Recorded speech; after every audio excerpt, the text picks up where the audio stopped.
ગુજરાતી સત્સંગમાં પધારેલા બધા ભક્તોનું હાર્દિક સ્વાગત છે. તમે આટલા વરસાદમાં પણ ઇન્દ્રદેવે પણ પરીક્ષા કરી રહ્યા છે કે ભક્તોના જીવનમાં હું વરસાદ લાવું તો એ શું કરે છે. આ બધી ભગવાનની જે યોજના છે એમ સમજી નાખજો. આપણી પરીક્ષા લે છે. આટલો વરસાદ આવે છે તો કોણ ઘરે બેસી રહ્યા કે કાંઈ નથી જવું. એટલે જે આવ્યા છે એનો ખૂબ ખૂબ ધન્યવાદ અને મહામંત્રથી બધાનું સ્વાગત છે. હરે કૃષ્ણ કૃષ્ણ કૃષ્ણ હરે હરે, હરે રામ રામ રામ હરે હરે. અત્યારે શ્રાદ્ધ પક્ષ ચાલી રહ્યો છે અને એમાં પણ 15 દિવસ આપણે કોઈ શુભ કાર્ય નથી કરતા અને પિતૃઓ માટે જ આપણે કાર્ય કરીએ છીએ.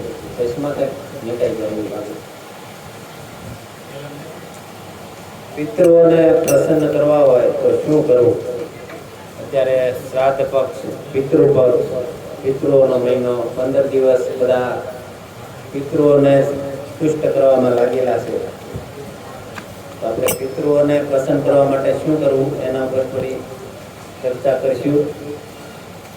ગુરુ મહારાજને પ્રાર્થના છે, એવી કોઈ યોગ્યતા તો છે નહીં, પણ જે યથાશક્તિ સ્મરણ થાય તમારી સામે હું મહારાજજીનું કોપી પેસ્ટ કરીશ. દેવર્ષિ ભૂતાત્ નૃણામ પિતॄણામ, દેવર્ષિ ભૂતાત્ નૃણામ પિતॄણામ, ન કિંકરો નાય મૃણીચરાજન, સર્વાત્મનાય શરણં શરણ્યં ગતો મુકુંદં પરિહત્ય કર્તમ. ભાગવતનો 11:5-41 નંબરનો શ્લોક છે.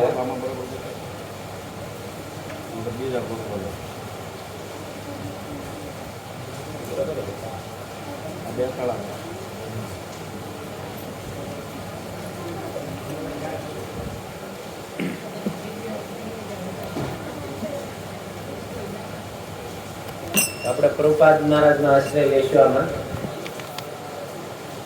દેવોના, બોલો દેવો દેવ, દેવોના, ઋષિ ઋષિઓના, ભૂત સાધારણ જીવોના, આપ્ત સગા વહાલાના, સગાવાલાના, નૃણામ સામાન્ય મનુષ્યોના, પિતૃણામ પૂર્વજોના,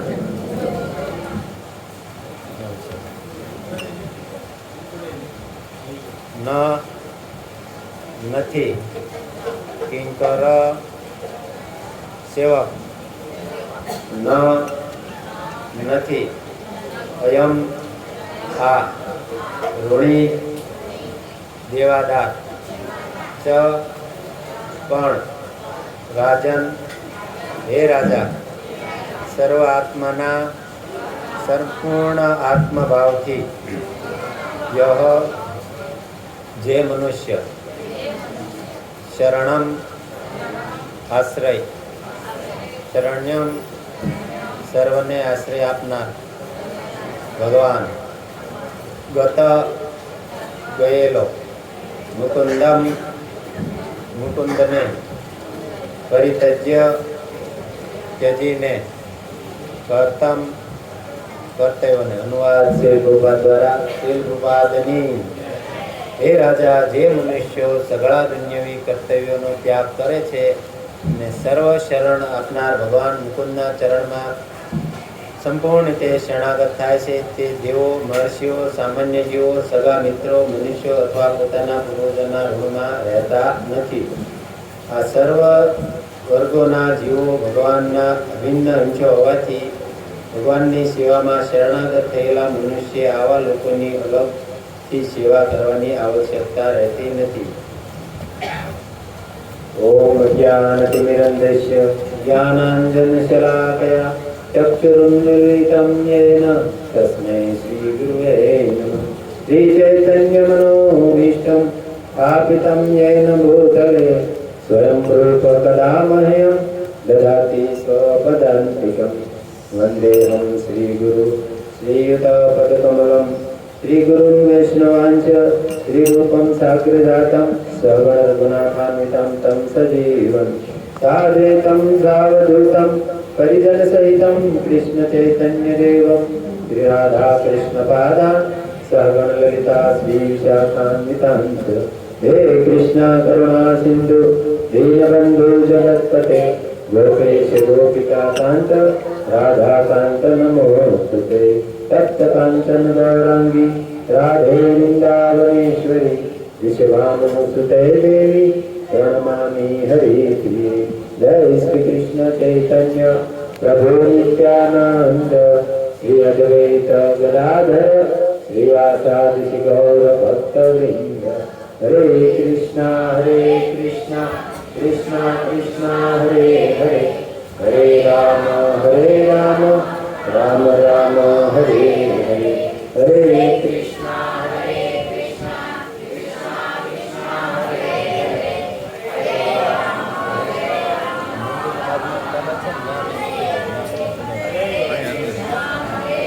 राम कृष्णा कृष्णा हरे हरे हरे राम राम राम हरे हरे कृष्ण।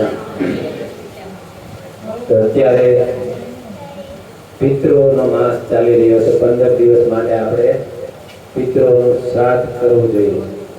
શા માટે આપણે શ્રાદ્ધ કરવું પડે? પુત્ર અથવા તો પુત્રી પુ નામના નરકમાંથી આપણને જે તારે એને પુત્ર કહેવાય, કે પુ નામના નરકમાંથી જે તારે એને પુત્રી કહેવાય। એવું નથી કે પુત્ર હોય એ જ શ્રાદ્ધ કરી શકે, પુત્ર ન હોય પુત્રી હોય છે ને તો પુત્રી પણ એના પિતાનું શ્રાદ્ધ કરે છે। તો પ્રત્યેક પુત્રએ એમના પિતાનું શ્રાદ્ધ કરવું જરૂરી છે। ઘણા લોકો એમ કહે છે કે કોણે જોયું કોણે ખાધું, આ બધું એકદમ અંધવિશ્વાસ છે, અંધશ્રદ્ધા છે, પણ એવું નથી। આપણે અહીંથી ઓનલાઈન પેમેન્ટ કરવી એમાં ક્યાં કોઈ ક્રિયા થાય? રૂપિયા આપણે આપી છીએ છતાં અપાઈ જાય છે ને નેટથી, કે અહીંથી કોઈને ફેક્સ મેળવવો હોય કે વોટ્સઅપ કરવો હોય તો સીધું અહીંથી અમેરિકામાં વોટ્સઅપથી તમે ફોટો મોકલી શકો। તો કોઈ આજથી 50 વર્ષ પહેલાં કોઈને કીધું હોય કે આવી રીતે અમેરિકામાં સીધો ફોટો જાય, એક સેકન્ડમાં ત્યાં પગી જાય, તો કોઈ માને તો એમ થાય ગાંડો છે।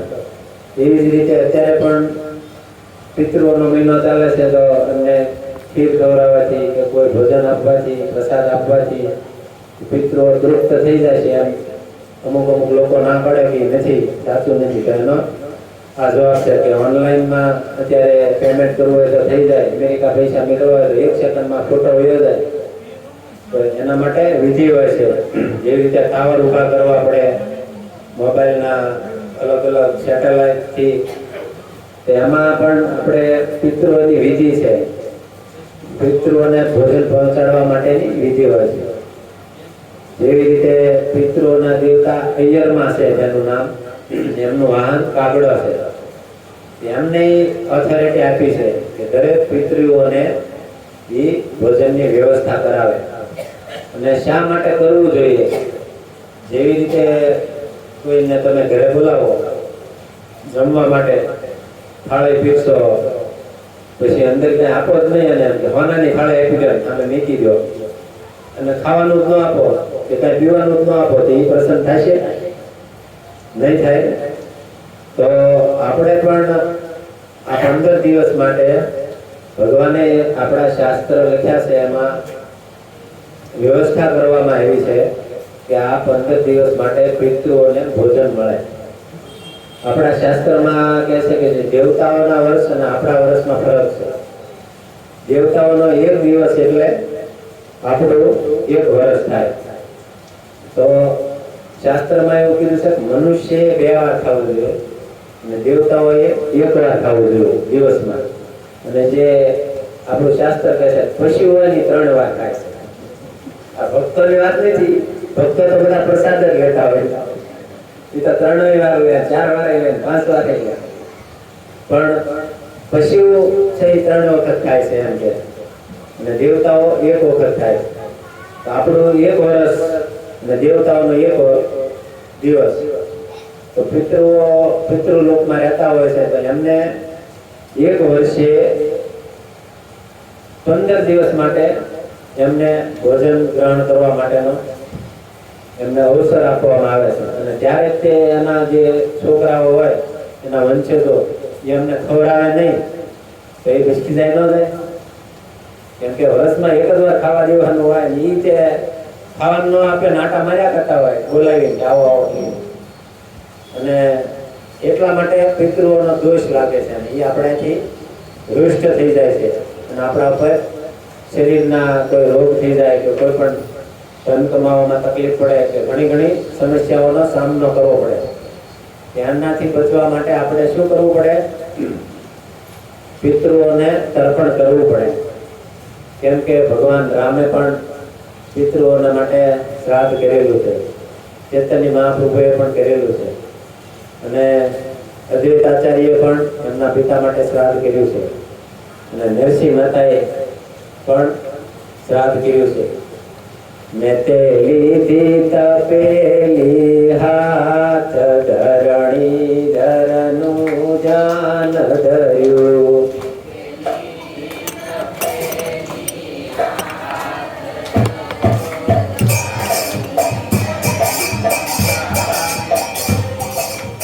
નરસિંહ મહેતાને તમને તો બધાને આપણા ગુજરાતી છે લગભગ બધા કથા જાણે છે.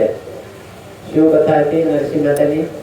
નરસિંહ મહેતાના 52 વખત ભગવાન કામ કરવા આવ્યા.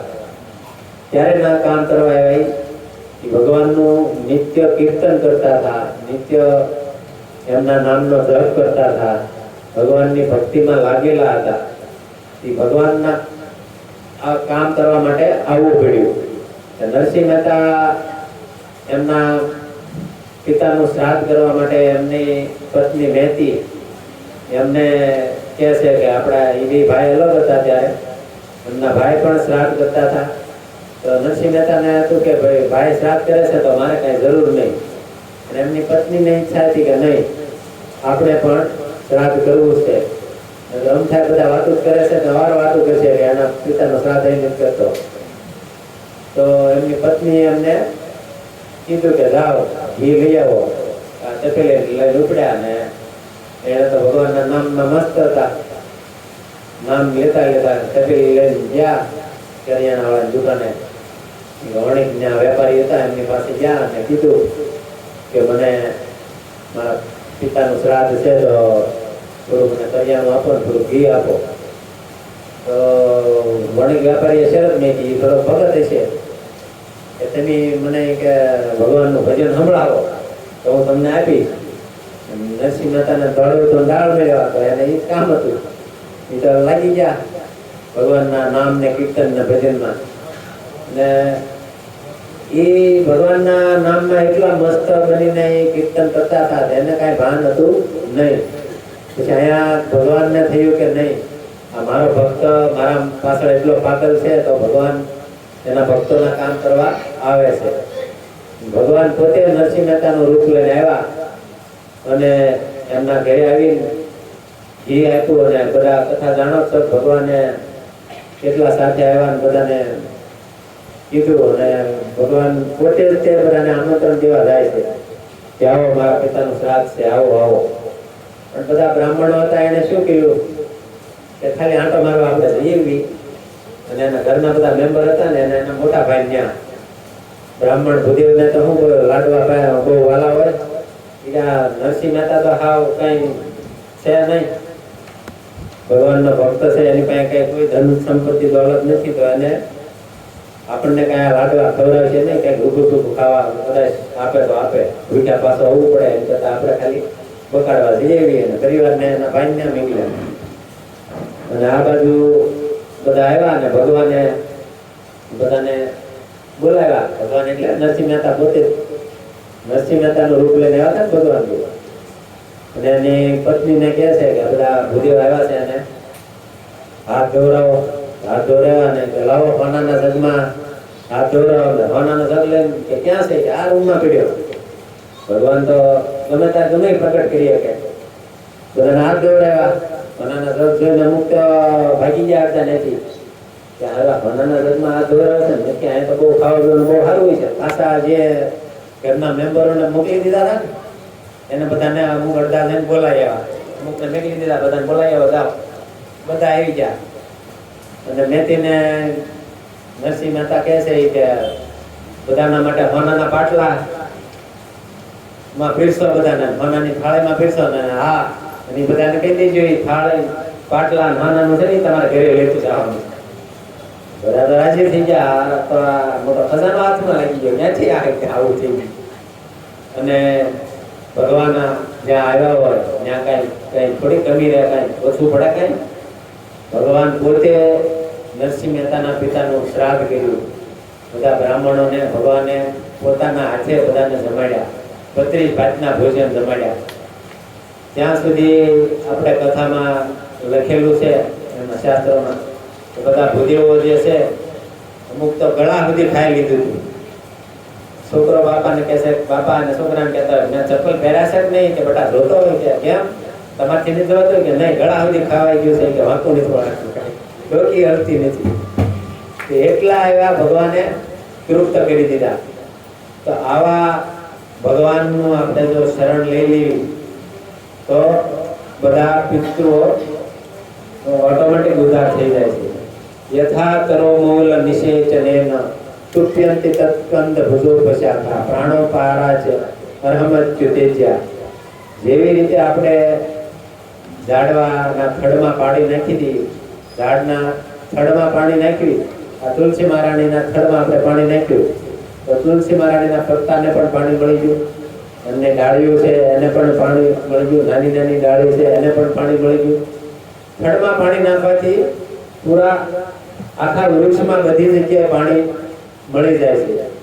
એવી જ રીતે આપણે પેટમાં આપણને અનાજ નાખીએ કે પ્રસાદ લઈ લઈએ તો આપણે હાથમાં, મોઢે, આંખ, કાન, નાક, પગ બધી જ ઇન્દ્રિયોને ખોરાક મળી જાય છે, કે શક્તિ મળી જાય છે. એને કોઈ અલગથી શક્તિ આપવાની જરૂર નથી. એવી જ રીતે ભગવાન કૃષ્ણને, ભગવાન વિષ્ણુને જો આપણે પ્રસન્ન કરી નાખશું ને તો સમગ્ર દેવી દેવતાઓ બધા આખા ભૂમંડળમાં બધા સંતુષ્ટ થઈ જશે. એટલે તો આપણને સાધુ સંતો વારંવાર કહે છે કે ભગવાનનું ભજન કરો.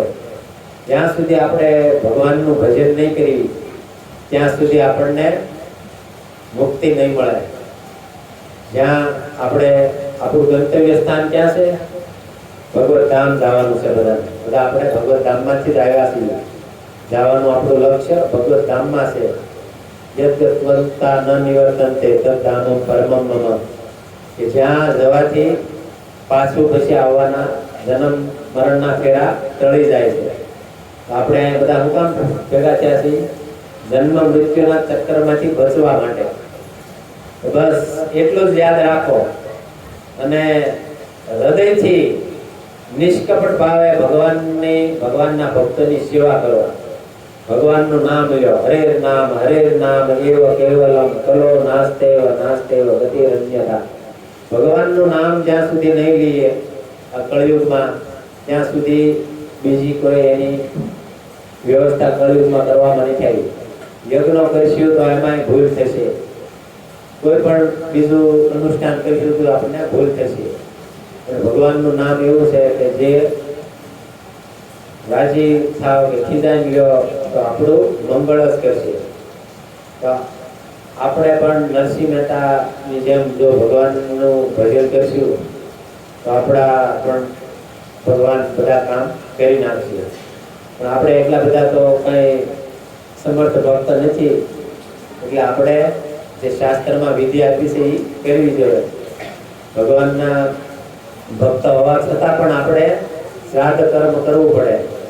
એના માટે બ્રાહ્મણને બોલાવવા પડે, બ્રાહ્મણને બોલાવીને ભગવાનના નામના કીર્તન કરાવવા પડે, ભગવાનના નામની કથા સાંભળવી પડે કે સંભળાવવી પડે, અને ત્યાર પછી ભગવાનને ઓફર કરીને એ બ્રાહ્મણોને એ ભક્તોને પ્રસાદ દેવડાવવો પડે. જેવી રીતે અત્યારે બધા તમે ભક્તો ભેગા થયા છો અને ત્યાં ભક્તોએ પ્રસાદ આપ્યો છે આજે એમના તરફથી, તો એ પ્રસાદ પહેલા ભગવાને ગ્રહણ કર્યો અને એ જ ભગવાને ગ્રહણ કર્યો એટલે એમના પિતૃઓને પણ એ પ્રસાદ પહોંચી ગયો.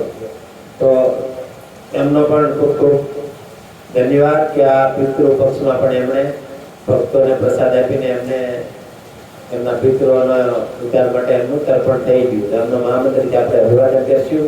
હરે કૃષ્ણ હરે કૃષ્ણ કૃષ્ણ કૃષ્ણ હરે હરે, હરે રામ રામ રામ હરે.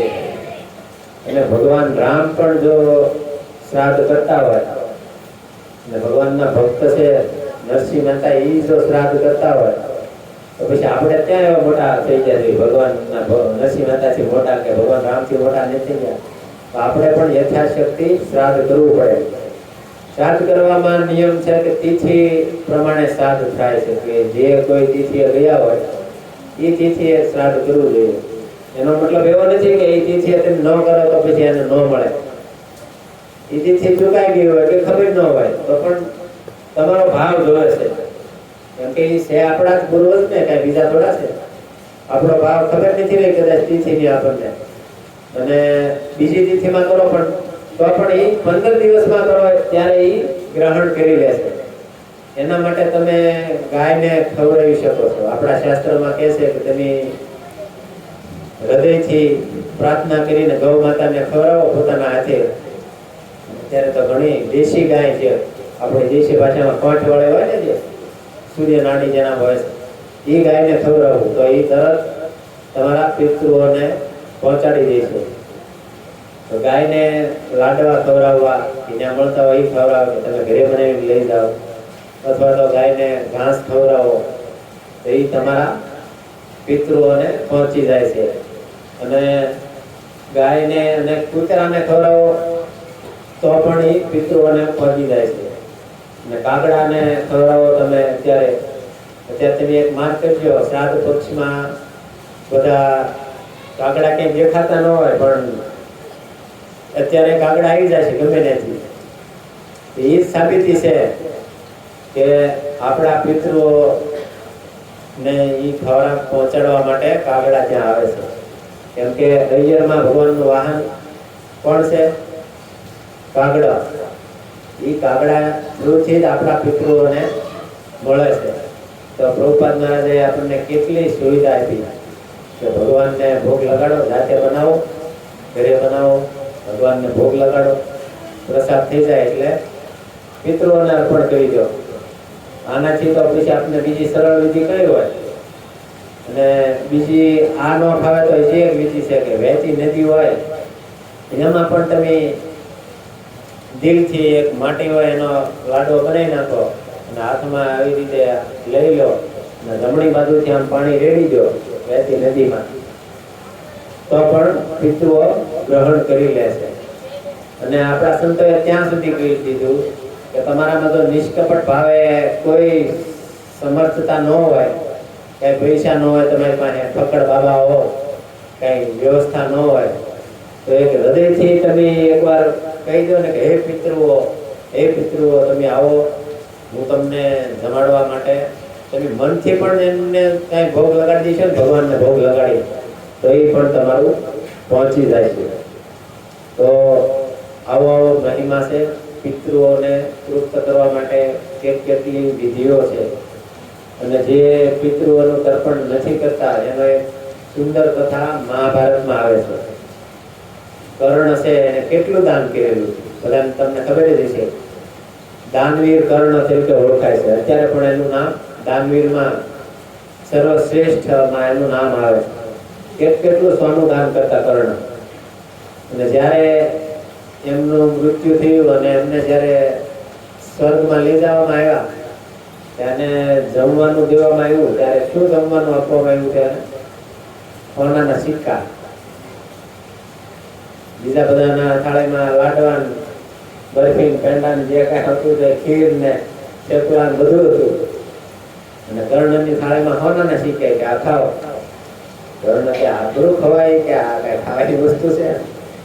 તમારા અહીં કે કર્મ આવા હતા એટલે તમને કે આ જ મળશે. કેમ? તમે કે હોનાનું દાન કર્યું ને, એમ હોનું ખાવ.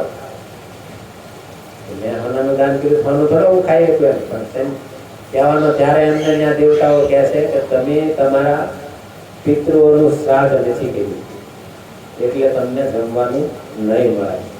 તો આપણે આમાં શીખવાનું છે, જો આપણે પિતૃઓનું શ્રાદ્ધ કરીશું તો પિતૃઓને પણ મળશે, અને આપણે જો શ્રાદ્ધ નહીં કર્યું તો આપણને પણ નહીં મળે. તો બધાને નમ્ર નિવેદન છે કે હજી 2 તારીખ સુધી શ્રાદ્ધ પક્ષ ચાલી રહ્યો છે. તો પોતાના હૃદય લગાડીને દિલથી એકવાર ભગવાનને પ્રાર્થના કરો, ભગવાનને ભોગ લગાડો અને એમને પ્રાર્થના કરો. તમારી શક્તિ ન હોય કે ભાઈ એટલો બધો ખર્ચો કરીને હું પોતાના ઘરે ભગવાન હોય ત્યાં ભોગ લગાડી દો ને. ભગવાનને ભોગ લગાડો અને ભગવાનને હૃદયથી પ્રાર્થના કરો કે હે પ્રભુ, હે અખિલ બ્રહ્માંડના નાથ, તમે ધારો તો એ ગમે થઈ કે તમારી ઈચ્છા હોય એ પાંદડું નથી થતું. તો મારા જે પિતૃઓ છે એ જે જ્યાં પણ હોય, જે પણ યોનિમાં હોય, એવું નથી પિતૃઓ પિતૃલોકમાં જ હોય. તો એ પિતૃઓએ એવા કાર્ય કર્યા હોય આપણા વંશજોએ, એને ભૂત થવું પડ્યું હોય તો ભૂત યોનિમાં હોય. એક કથા એવી પણ આવે છે, એક સાધુ કહેતા હતા કે એક રાજા જંગલમાં શિકાર માટે ગયા. શિકાર કરતા કરતા એ ભૂલા પડી ગયા અને ઘનઘોર જંગલમાં થોડાક અટવાઈ ગયા. ક્યાં જવું, રસ્તો બરોબર સૂચતો નહોતો. ત્યાં એને એક ત્યાં પ્રેત મળ્યા, ભૂત. રાજા હતા તો એ કઈ બી તો ન થાય, ક્ષત્રિય હોય એમ. ભૂતની પાસે ગયા ને એ રાડી પાડતો હતો, બોલ બોલ કરતો હતો બહુ. એને કીધું ભાઈ તું કોણ છો? આ રીતે શા માટે ઉત્પાત બચાવે છે? કે હું કે પ્રેત છું, ભૂત છું. તારી એવી દિશા કઈ રીતે થઈ ગઈ? કે મારા કાર્યો એવા હતા એટલે કે મારા કર્મ સારા નહોતા એટલે મારે ભૂત થવું પડ્યું. પણ તમે કે એવું કામ કરો ને, મને કે બ્રાહ્મણો દ્વારા મારું કે એને નામ આપ્યું, મારું આ નામ છે અને મારું તમે શ્રાદ્ધ કરાવી નાખો તો મારી મુક્તિ થઈ જાય. તો એ રાજા દયાળુ રાજા હતા, એને બ્રાહ્મણોને કીધું ને એને શ્રાદ્ધ કરાવી નાખ્યો ને એની મુક્તિ થઈ ગઈ. તો એક અજાણ્યા વ્યક્તિએ પણ બ્રાહ્મણને કીધું, તો બ્રાહ્મણોનો કેટલો મહિમા છે. ભગવાન પણ કહે છે કે હું બ્રાહ્મણોના મોઢેથી ખાઉં છું. એક પ્રસંગ સાંભળ્યો છે, દ્રૌપદી ના 5 પુત્રને જયારે અશ્વત્થામા ડોકા કાપી નાખે છે, મારી નાખે છે યુદ્ધના અંતિમ ચરણમાં, ત્યારે ભીમ ને અર્જુન ને અશ્વત્થામાને પકડીને લાવે છે અને એને મૃત્યુદંડની સજા આપવાની હોય છે. ત્યારે દ્રૌપદી શું કહે છે કે એ ગુરુપુત્ર છે એને માફ કરી દો. ત્યારે પણ ભગવાને પણ અર્જુનને મૂંઝવણો ફેંકી દીધા કે બ્રાહ્મણ ગમે એવો હોય એ પૂજનીય છે. અર્જુન કે આતતાઈ છે, પણ નહીં, આપણા શાસ્ત્રમાં કીધું બ્રાહ્મણ ગમે એવો હોય એ પૂજનીય છે, બ્રાહ્મણને મારવો ન જોઈએ. ત્યારે એનું સરળ મુંડન કરીને અર્જુન એની ચતુરાઈ વાપરે છે. કોઈનું માથે વાળ ટકલો કરી નાખો એની વિરુદ્ધ, એનું મૃત્યુ બરોબર જ અપમાન થાય છે. અને મૃત્યુની સજા આપી હોય ને એટલું તેને પૂછી રહે છે. તો આપણા શાસ્ત્રમાં બ્રાહ્મણને ગમે એવા બ્રાહ્મણને પૂજનીય કીધો છે. તો એવા બ્રાહ્મણોને ભોજન કરાવો, એવા બ્રાહ્મણો પાસે કીર્તન કરાવો, ભગવાનની કથા સંભળાવો, ભાગવતમ સાંભળો. સાધુ સંતો એમ કહે છે કે આપણા શાસ્ત્રમાં પિતૃઓને ખુશ કરવા માટે ભગવદ ગીતાનું દાન કરો. અત્યારે ભદ્ર પૂર્ણિમા ભાદરવો મહિનો આવે છે તો ભાગવતમનું દાન કરો, ભાગવતમનું પાઠન કરો. એક પ્રસંગ છે અત્યારનો જ, હમણે એક ભક્ત થઈ ગયા, એમના બેન નું મૃત્યુ થઈ ગયું. એમના બેન એને સત્સંગમાં આવી કહેતા કે મારા પાછળ કાંઈક તમે કરો. એમને એક પ્રભુજીની પાસે ગયા ને એને કીધું કે મારી બેન મને રોજ સપનામાં આવે છે, મૃત્યુ થઈ ગયું છે અને એ મને એમ કહે છે મારી પાછળ મારા ઉદ્ધાર માટે કંઈક કરો. તો એ પ્રભુજી એને એમ કીધું કે તમે છે ને તમારી બેનને માટે તમે પોતે ભાગવતનો પાઠ કરો. તમે પોતે તે બ્રાહ્મણ દીક્ષિત ભક્ત છો, ભગવાનની સેવા કરો છો, તો તમે તમારા મુખેથી તે આખા ભાગવતમનો પાઠ કરો અને જે પાઠ કરી છેલ્લે કહેજો કે આ મારું જે ભાગવતમનો પાઠનું ફળ હું મારા બેનની મુક્તિ માટે આપું છું. એ ભક્તે દરરોજ એવી રીતે કન્ટિન્યુ 2.5 મહિના સુધી પાઠ કર્યો ભાગવતમનો. ત્યારે એ સંપૂર્ણ ભાગવત પૂરું થયું અને છેલ્લે એણે ભગવાનને પ્રાર્થના કરી, આ જે ભાગવતમ મેં પાઠ કર્યો છે એને તમે બ્રાહ્મણ મારી બેનના ફળ અર્પણ કરો એવું હું તમને પ્રાર્થના કરું છું. તો બીજે દિવસે એની બેન એને આમ સપનામાં આવીને કીધું કે ધન્યવાદ ભાઈ, હું હવે જાઉં છું. તો મિત્રોને ખુશ કરવા માટે, તૃપ્ત કરવા માટે ભગવદ્ ગીતા અને ભાગવતમ પણ વાંચવું જોઈએ. અત્યારે આપણી પાસે સમય છે, બને તેટલી ભગવાનની નામની માળા કરો. ભગવાનના શાસ્ત્ર એવા ભગવદ્ ગીતા, ભાગવત છે, રામાયણ છે, એમનો પાઠ કરો અને પોતાના પિતૃઓને તૃપ્ત કરો, બ્રાહ્મણોની સેવા કરો. અને એમાંય તે એક પ્રસંગ તમને હરિદાસના ઠાકોર નામ સાંભળ્યું છે, નામાચાર્ય થઈ ગયા, જે 24 કલાકમાં 22 કલાક ભગવાનનું નામ જપ કરતા. એ નામાચાર્ય હરિદાસ ઠાકોરનો એક પ્રસંગ, જય શ્રી કૃષ્ણ ચૈતન્ય પ્રભુ નિત્યાનંદ શ્રી અદ્વૈત ગદાધર શિવાસાદિ ગૌર ભક્તરી. જે આપણે અદ્વૈત બોલ્યું છે ને પંચતત્વ મંત્રમાં, અદ્વૈત આચાર્ય જેમણે ચૈતન્ય મહાપ્રભુ એમને આ ધરાધામ ઉપર પ્રગટ કરાવ્યા ભગવાન શાલિગ્રામની પૂજા કરીને. એ અદ્વૈત આચાર્યએ પણ એમના પિતાનું શ્રાદ્ધ કરેલું. એમના પિતાનું શ્રાદ્ધ માટે એમણે બ્રાહ્મણોને બોલાવ્યા બધાને અને વૈષ્ણવ ભક્તોને પણ બોલાવ્યા. જે ચૈતન્ય મહાપ્રભુની સંકીર્તન મંડળીમાં સામેલ હતા, તેમની ભાષામાં આપણે ઇસ્કોનમાં હતા, એમ અંદર ઇસ્કોનના ભક્તોને બોલાવ્યા અને બ્રાહ્મણોને બોલાવ્યા. અને એમાંથી એક હરિદાસ ઠાકોર હતા, જે ભગવાનનું નામ 22 કલાક લેતા, 24 કલાકમાં, એને પણ બોલાવ્યા. બધા બ્રાહ્મણોએ વિરોધ કર્યો, કેમ કે હરિદાસ ઠાકોર યવન કુળ એટલે કે મુસ્લિમ પરિવારમાં એમનો જન્મ થયેલો હતો. કે તમે કે મુસલમાન નહીં કે આવી રીતે શ્રાદ્ધમાં બોલાવો એ બરોબર છે નહીં.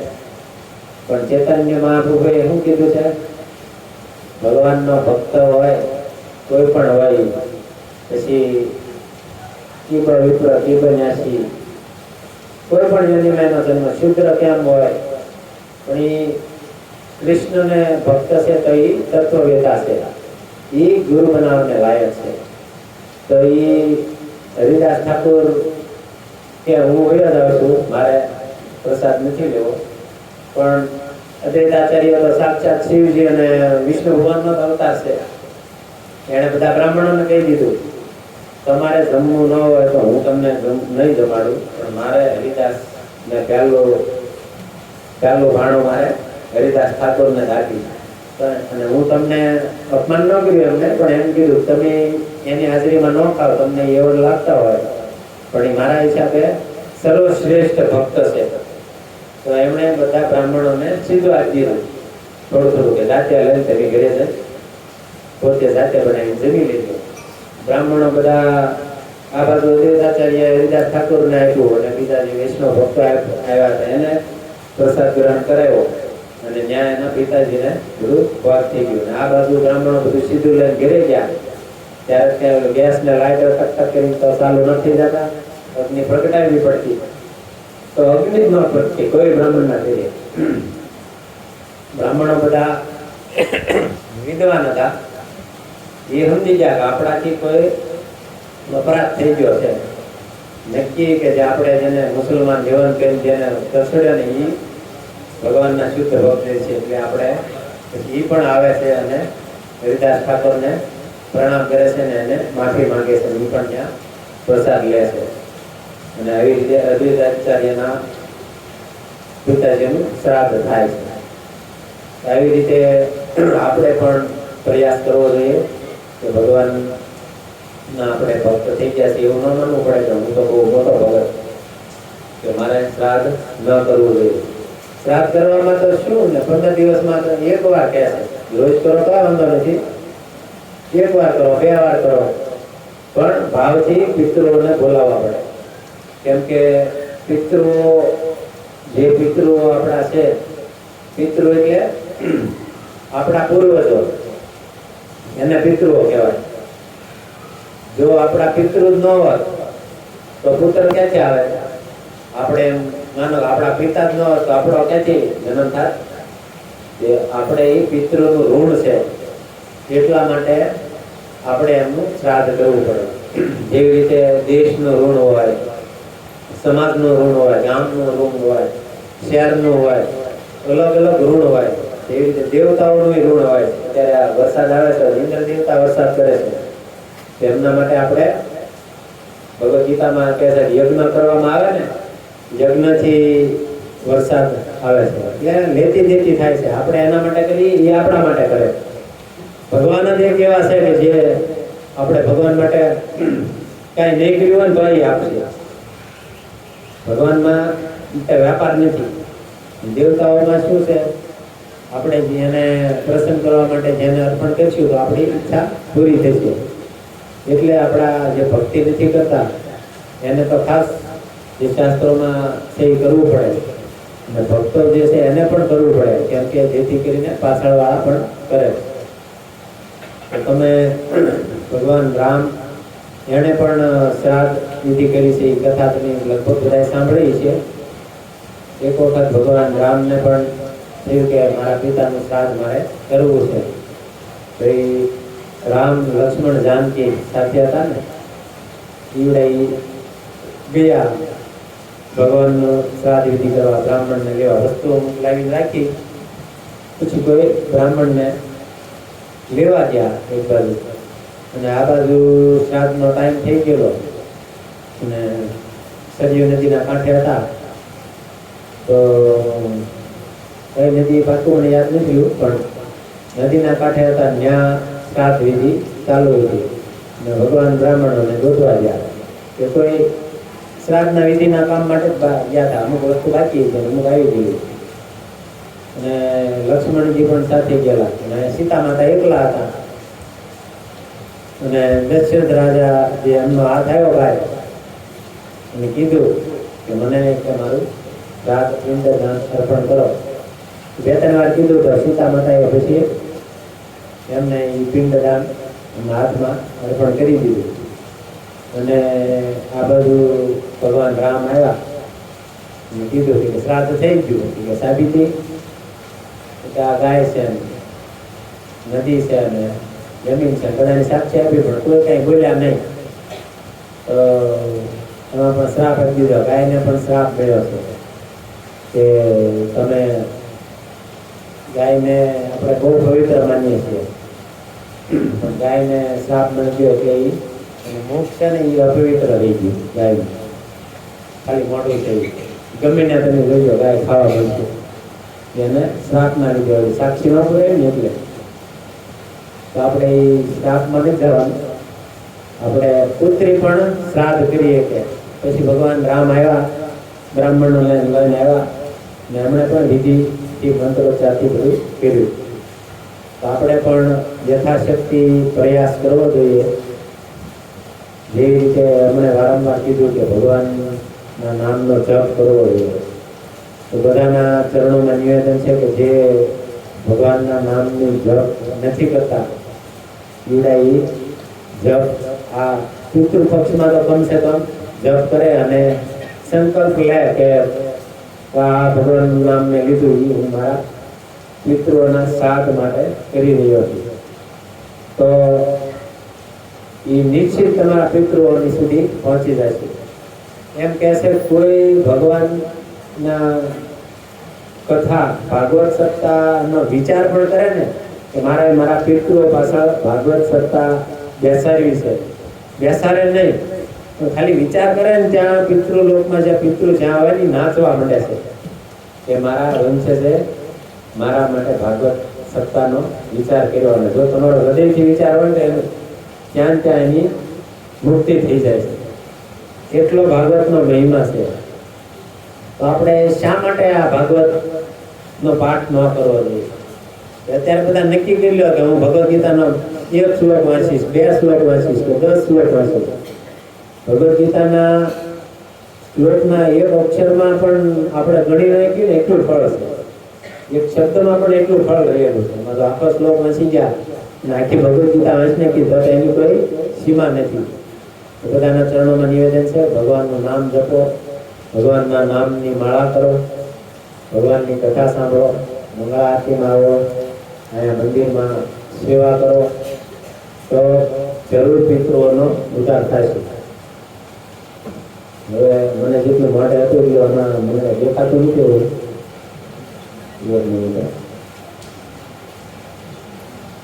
કદાચ કોઈ પ્રસંગ બાકી નથી કરી શકતા ને બની ગયું. તો બધાને ચરણોમાં નિવેદન છે. ચૈતન્ય મહાપ્રભુએ પણ હરિદાસ ઠાકોરને ભંડારો કરેલો છે. ભગવાન જે યાદ અપાવે આવ્યા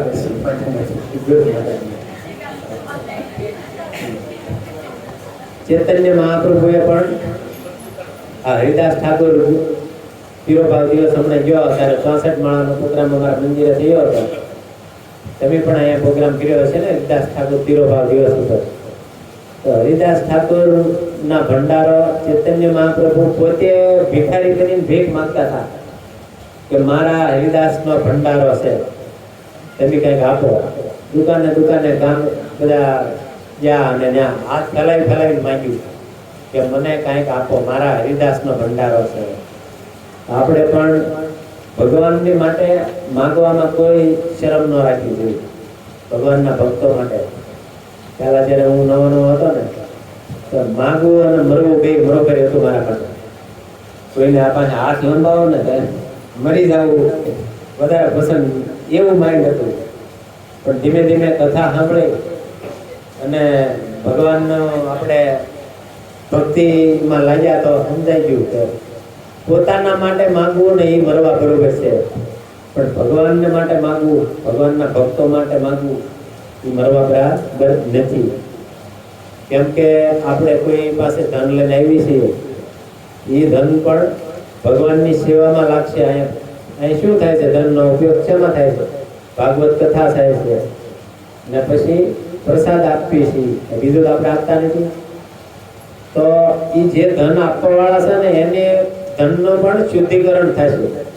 ધન કમાવામાં લગભગ અત્યારે કળયુગમાં તો અશુદ્ધિથી ધન કમાવી છે. એ બધા શુદ્ધિથી કોઈ ધન કમાતા, નીતિથી ધન અત્યારે ખાલી ખાવાનું થાય એટલું આવે આપણે દેશી ભાષામાં.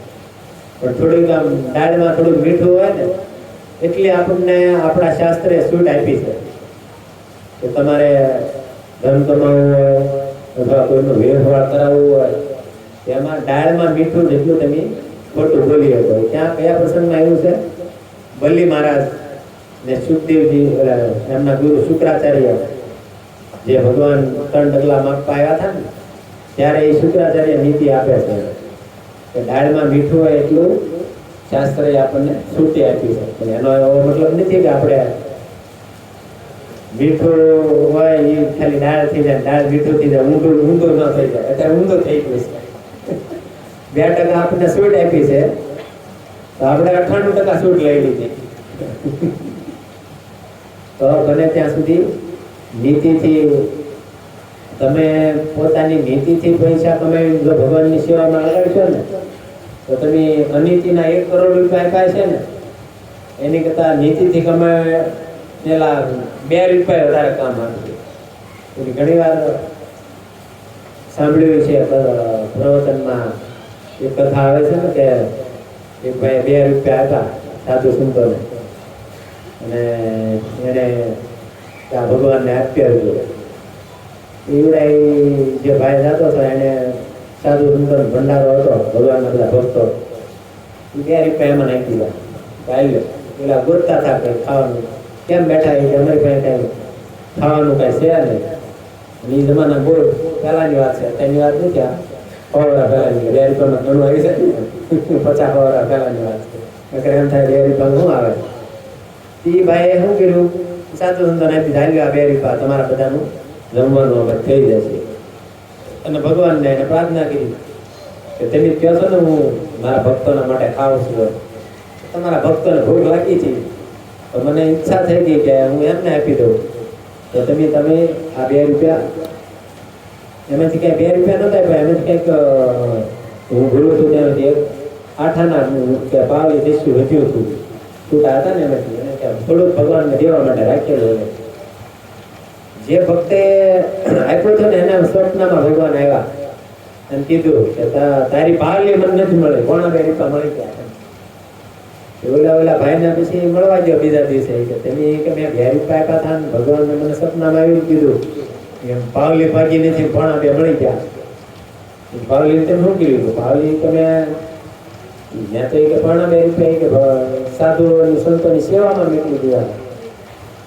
ત્યારે એને સમજાડું કે ભગવાનના ભક્તોની સેવામાં જે ધન લાગ્યું એવું એ ભગવાનને પહેલા મળી ગયું. આપણે પણ અત્યારે આ પિતૃઓનો મહિનો ચાલી રહ્યો છે, પણ ભગવાનના ભક્તોની સેવા કરવી જોઈએ, ભગવાનના ભક્તોનો આદર કરવો જોઈએ. ભગવદ ગીતામાં શું કહે છે, અપી ચેત સ્વ દુરાચારી ભજતે મામ અનન્ય ભાવ સાધુ રેવ છો મંતવ્ય. શું કીધું?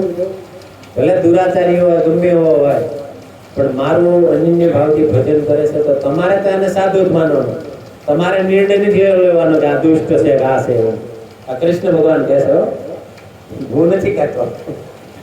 પછી ભગવાને એવું કીધું, ક્ષિપ્રમ ભવતી ધર્માત્મા, હું એને તરત જ ધર્માત્મા બનાવી દઉં. તો આપણે પણ કોઈ સાધુઓમાં કોઈ અવગુણો દેખાતા હોય આપણને આપણી આંખેથી એ જોવા ન જોઈએ. આપણે અવારનવાર ચર્ચા થાય છે, જો બધામાં સદગુણ આવી જાય તો આપણે પૂર્ણમાં પુરુષોત્તમ ભગવાન થઈ જાય છે.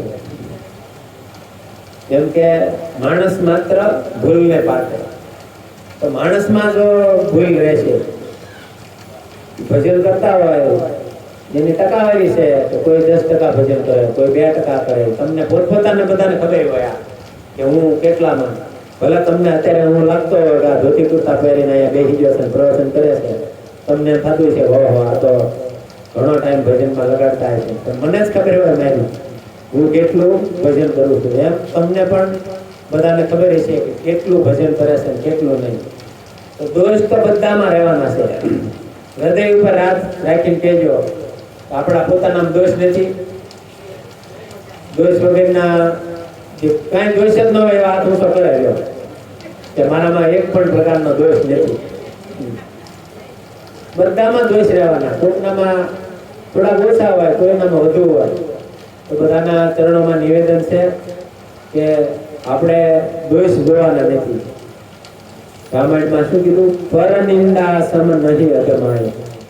બીજાના નિંદા બીજાના દોષ જોશું એનાથી કોઈ મોટું પાપ નથી. તો આપણે બીજાના દોષ નહીં જોવા અને ગુણ જ જોવા જોઈએ. તમે એક આમ પોઝિટિવિટી બધા કહે છે ને, તો અત્યારે એક પ્રભુજી અમને મંત્ર અમારા કાઉન્સિલિંગ લે તો અમે એક આમ કીધું હતું કે આજથી 10 વર્ષ પહેલા કે તમે તમારી કાઉન્સિલિંગ લો ને તો તમે બાજુવાળાના તમે જે એટલા બેઠા ને તો એ તમારે એમ વિચાર જ કરવાનો એવો કે હસમુખભાઈ છે આ બેહેસ એનો આપણે જોવાનું કે આનામાં શું ગુણ છે. હસમુખભાઈ સમયસર આવી જાય છે, ભગવાનની આરતી ભલે રાગ હારો હોય ન હારો હોય કાંઈ ને ભગવાનને પ્રસન્ન કરે છે, ભાવ શુદ્ધ છે, એના ગુણ જ જોવાના, દોષ નહીં જોવાના. તમે તમારી બાજુમાં બેઠા છો એના ગુણ જ જોવાના, તો ઓટોમેટિક તમને એનામાં દોષ દેખાશે જ નહીં. અને પ્રેમથી તમે એના ગુણ જ જોશો તો તમારી પ્રત્યે આમનો જે કાંઈ દોષ બુદ્ધિ છે એ સમાપ્ત થઈ જાય છે. તો બધાએ એ પ્રયાસ કરવો જોઈએ. હું પણ એટલો બધો પ્રયાસ નથી કરતો, પણ પ્રયાસ તો એવો જ કરવો જોઈએ કે આપણે આપણી સામેવાળાના ગુણ શું છે ને એ જ જોવા. તો ખૂબ ખૂબ ધન્યવાદ, તમે અહીંયા આવ્યા અને ભગવાનના આ કથામાં પધાર્યા એ બદલ તમારું બધાનું મહામંત્રથી અભિવાદન છે. આવી જ રીતે તમે ભગવાનની કથામાં પધારો અને ભગવાનના ગુણ રૂપ નામ ગુણ લીલામાં મસ્ત બની જાઓ અને ધીમે ધીમે મીરાબાઈના સ્ટેજ સુધી પહોંચી જવાનું છે આપણે. અત્યારે ભલે પહેલું પગથિયું સીડ્યા, બીજું સીડ્યા, ત્રીજું સીડ્યા. મેરે તો ગિરધર ગોપાલ, આપણે એમ છે મેરે તો ગિરધર ગોપાલ આપણે આવી ગયું, પણ દૂસરાને કોઈ એવું નથી આવ્યું. મીરાબાઈને શું હતું? મારા ભગવાન કૃષ્ણ છે, બીજું કોઈ નહીં. આપણે અહીંથી કૃષ્ણ છે અને બીજા છે, પણ ધીમે ધીમે સાધુ સંતોનો આપણે સંગ કરતા રહીશું. મેં એક ધ્યાન રાખવાનું છે, કોઈના દોષ નહીં જોવાના, કોઈનો અપરાધ નહીં કરવાનો. ઈ જો સૂત્ર આવી ગયું ને, અને ક્યારેય વરિષ્ઠ ભક્ત નથી થવાનું. એ મનમાં ગાંઠ વાળી લીધો. મેં તો 5 વર્ષથી ગાંઠ વાળી લીધું, 2017 થી. મારા ગુરુ મહારાજે એકવાર મને બાંદ્રા સ્ટેશને ટ્રેનમાં જતા હતા, હું ત્યાં ગયો મળવા. ગુરુ મહારાજને પ્રણામ કરીને કીધું કે મહારાજજી, હું રોજ રાત્રે 2 વાગે, રોજ રાત્રે 8 વાગ્યાથી 10 વાગે ભગવાનને સુવડાવવા જાઉં છું ગીરધારી મંદિરમાં. તો મને આશીર્વાદ આપો કે હું ભજનમાં લાગેલો રહું. મારે શું કરવું, આના માટે કંઈક મારું માર્ગદર્શન કરો. એક જ વાર મેં મહારાજે આવી વાત કરી, તો મહારાજે મને સરસ જવાબ આપ્યો. ગુરુ મહારાજ પરમ પૂજ્ય राधा गोविंद दास गोस्वामी महाराज कि भगवान का सेवा आपको मिला है तो ये साधारण सेवा नहीं है. आप ऐसे ही नहीं समझ लेना कि आपको सहज मिला है. હું તમને ગુજરાતી કહી દઉં કે તમે એવી રીતે ન સમજી લેતા કે હા તો હા હેલો છે, ભગવાનની સેવા તો રોજ મળી ગઈ એટલે આ તો હા હેલી વાત છે. તમારા કરોડો અબજો જન્મના પુણ્ય હોય ને ત્યારે તમે ભગવાનની સેવા કરી શકો. એટલે ભગવાનની સેવા કરતા બહુ આદરથી કરવી જોઈએ, બહુ નમ્રતાથી કરવી જોઈએ, કોઈ અપરાધ ન થઈ જાય એવું ધ્યાન રાખી કરવી જોઈએ. ત્યારે મેં નક્કી કરી લીધું કે મારે કોઈ દિવસ વરિષ્ઠ ભક્ત નહીં થવું. કેમ કે આપણે નવા છીએ એમ જ કરવાની સેવા. ભગવાનની જો તમે ગુના થઈને હોય ને તો અહંકાર આવી જશે. બધા એવા નથી, એમ વિરલાઓ બેઠા છે કે જેને ન પણ આવે. હું મારી પોતાની વાત કરું. જો આપણે બહુ જૂના ભક્ત થઈ ગયા તો અહંકાર આવશે, અને અહંકાર આવશે તો આપણે અપરાધ કરીશું ભક્તોનો, અને અપરાધ કરવાથી આપણે ભક્તિમાંથી થોડા ગેઠા આવી જાય. નાશ તો થતો જ નથી. નમે ભક્તા પ્રણશ્ચંતી, ભગવાને અર્જુન પાસે બોલાવી દીધું. હું એકવાર પ્રતિજ્ઞા મારી તોડી, મારા ભક્તની પ્રતિજ્ઞા નહીં તોડી. અર્જુન પાસે કહે છે, કહેવાય છે કે મારા ભક્તનો ત્યારે પણ નાશ નથી થતો. ખૂબ ખૂબ ધન્યવાદ. બધા આવી રીતે ભગવાનના સત્સંગમાં પધારો અને ભગવાનનું નામ લ્યો. એક જ લક્ષ્ય છે. પ્રભુપાદ મહારાજે એમ કહેવું કે ભગવાનના નામ, રૂપ, ગુણ, લીલામાં મગ્ન રહો. અંગ્રેજીમાં કહે છે ચેન્ટિંગ, ડાન્સિંગ ને ફીસ્ટિંગ. અત્યારે પણ ફીસ્ટ પ્રસાદ છે તમારે અહીંયા. તો ગુજરાતીઓ માટે શું કહેવાય, ટેસડા જલસા પડી જાય એવો પ્રસાદ હોય છે, ટેસ્ટી ફૂલ.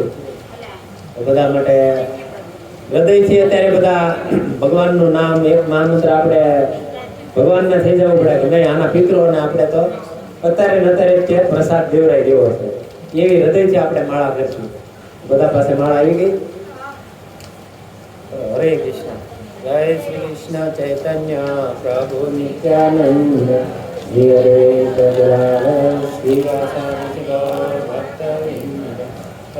કૃષ્ણ હરે કૃષ્ણ કૃષ્ણ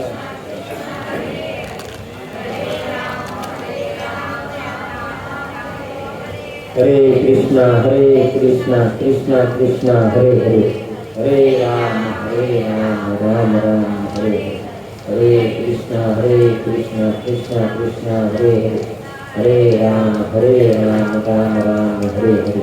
हरे कृष्ण कृष्ण कृष्ण हरे हरे, हरे राम राम राम हरे हरे. हरे कृष्ण कृष्ण कृष्ण हरे हरे, हरे राम राम राम हरे हरे. हरे कृष्ण कृष्ण कृष्ण हरे हरे, हरे राम राम राम हरे हरे. हरे कृष्ण कृष्ण कृष्ण हरे हरे, हरे राम राम राम हरे हरे.